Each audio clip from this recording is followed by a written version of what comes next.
ایران نے یہ کہا تھا اور یہ باقاعدہ اس کے اوپر خبریں ہیں، عالمی میڈیا نے یعنی مرر کے اوپر یہ خبر چھپی ہوئی ہے کہ ایران نے سیز فائر ختم ہونے پر امریکہ پر جہنم کے دروازے کھولنے اور بہت سارے نئے سرپرائز دینے کا دعویٰ کیا ہوا ہے، اور ایران ایسا کر سکتا ہے کیونکہ اس نے تیاریاں کی ہیں اس بیچ میں۔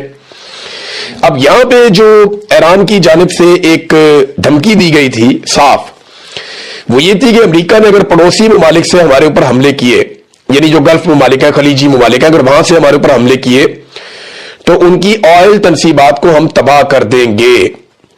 یہ ایران نے خبردار کیا تھا کہ اب کسی بھی صورت اپنے ممالک کو ایران کے خلاف آپ نے استعمال نہیں ہونے دینا، اور یہ پاسداران انقلاب کے arrow space commander Majid Moosavi نے یہ سٹیٹمنٹ دیا تھا، جنہوں نے میزائل اور ڈرون داغنے ہوتے ہیں، صاف کہہ دیا تھا۔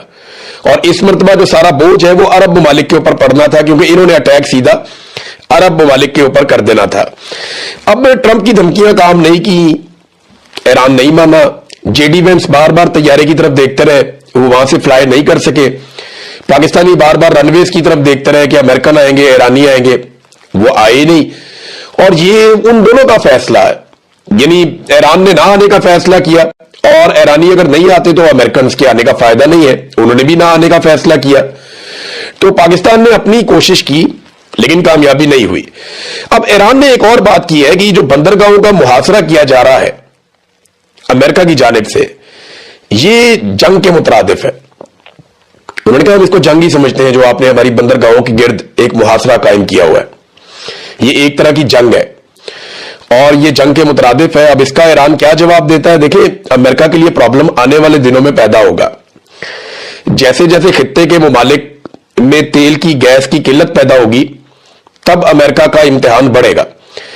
امریکہ نے جس جگہ پہ بلاکیج لگایا ہوا ہے یہ پاکستان سے عمان کے بارڈر کے بیچ میں سمندر کا ایک علاقہ ہے جہاں پہ امریکہ نے بلاکیج لگایا ہوا ہے، وہ میں آپ کو ابھی آگے جا کے دکھا دیتا ہوں۔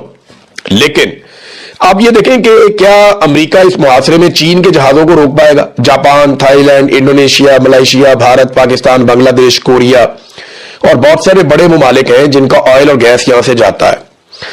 اب ایران جو ہے وہ ملبہ بڑے آرام سے ڈال دے گا امریکہ پر کہ جناب ہم تو ایک سسٹم کے تحت کہہ رہے ہیں یہاں سے جو آپ نے لے کر جانا لے جائیں، لیکن امریکہ بلاکیج کر رہا ہے، وہ روک رہا ہے، تو آپ جانے اور امریکہ جانے، آپ امریکہ کو بولیں گے وہ رستہ دے۔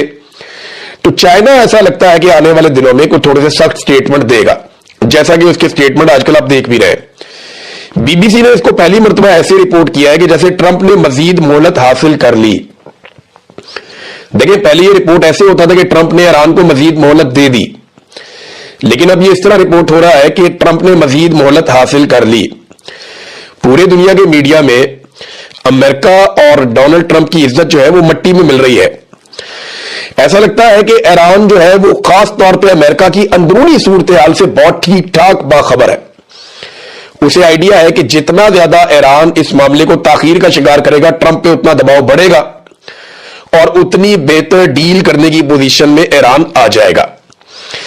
اب جتنا عرصہ یہ جنگ بندی رہی ہے اتنا عرصہ ایران نے اور امریکہ نے کیا کیا کیا، یہ کچھ چیزیں میں آپ کے سامنے رکھ دیتا ہوں۔ اس جنگ بندی کے دوران ایران نے اپنی تیاریاں اور اہداف چن لیے ہیں۔ ایرانی جو میڈیا ہے اور جو ان کے سورسز ہیں وہ یہ دعویٰ کرتے ہیں کہ وہ واقعی انگلی بٹن کے اوپر رکھ کر بیٹھے اور ان کی تیاری بہت ٹھیک ٹھاک ہے، اگر دوبارہ اٹیک ہوا تو وہ بہت شدید حملہ کریں گے اور حیران کریں گے اپنے دشمن کو۔ دوسری جانب ایک رپورٹ آئی ہے اور یہ رپورٹ امریکہ سے آئی ہے۔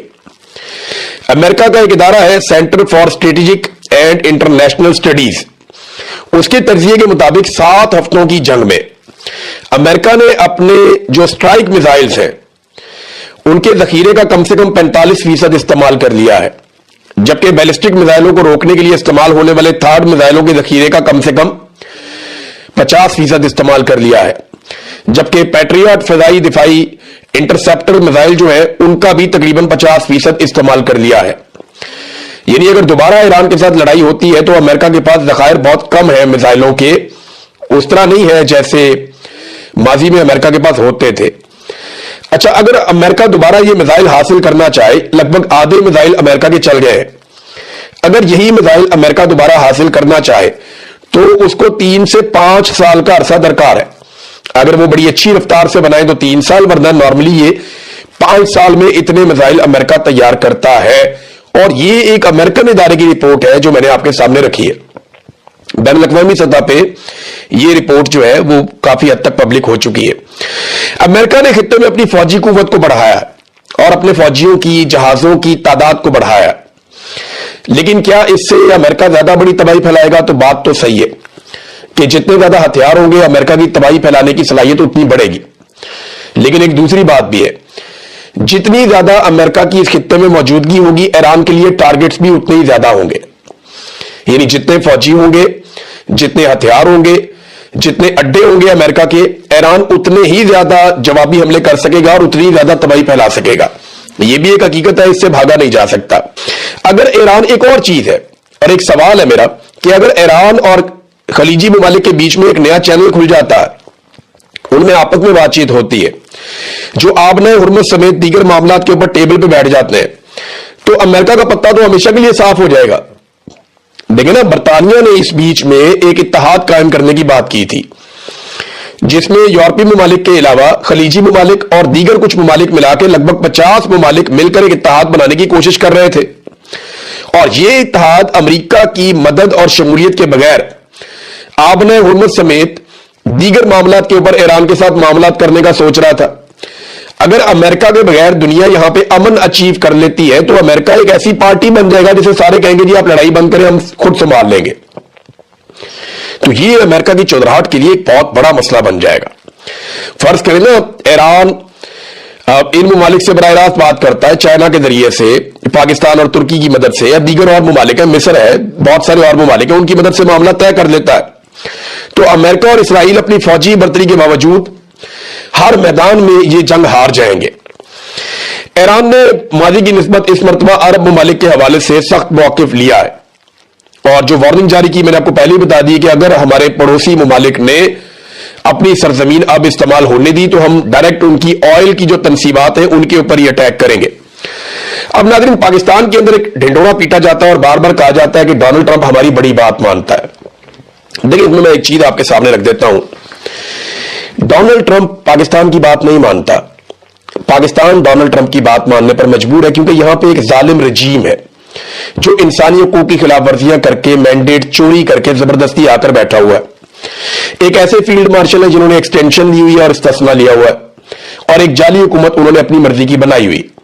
اب یہ لوگ مل کر امریکی صدر کے ساتھ بہترین تعلقات قائم رکھنا چاہتے ہیں اور جو وہ کہتا ہے یہ وہ کہتے ہیں، جیسا وہ کہتا ہے ویسا یہ کرتے ہیں. اگر دیکھیں نا، اتنے ان کے امریکہ کے ساتھ یہ کہہ رہے ہیں جی وہ ہماری بات مانتا ہے، ہمارے بڑے اچھے تعلقات ہو گئے ہیں، تو ذرا 100-200 ارب ڈالر کی سرمایہ کاری لے آئے نا پاکستان میں. اگر امریکہ اتنی بات مانتا ہے تو سرمایہ کاری لا کر دکھاؤ پاکستان میں. اگر اتنی بات مانتا ہے تو بھارت سے اپنا پانی چھڑوا لے.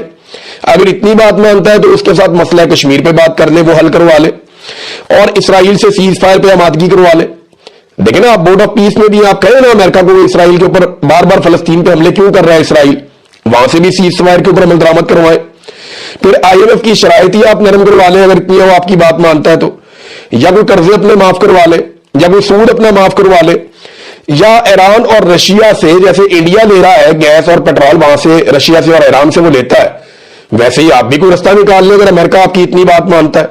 تو سادی بات یہ ہے کہ امریکہ بات کوئی نہیں مانتا ہماری، ہم اس کی بات مانتے ہیں، جو وہ کہتا ہے ویسا ہم کرتے ہیں.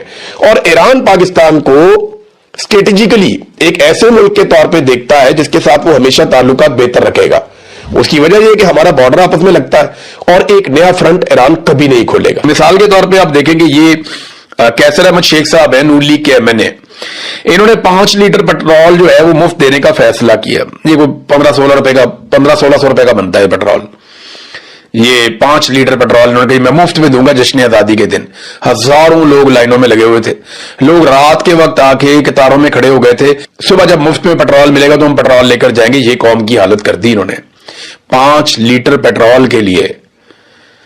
یہاں پہ آپ برطانیہ میں اعلان کریں نا کہ 5 لیٹر کیا آپ کریں 20 لیٹر پیٹرول مل رہا ہے آپ کو، صبح 4 بندے مشکل سے ملیں گے جو لائن میں لگے ہوئے ہوں گے. یعنی ادھر وہ نہیں، پاکستان کے اندر انہوں نے قوم کی اتنی بے توقیری کی ہے، اتنی غربت پھیلا دی، اتنا بیڑا غرق کیا قوم کا، اور حالات کیا کر دیے. یہ ذرا آپ دیکھیں نا پاکستان کے اوپر ٹوٹل قرضہ کتنا ہے.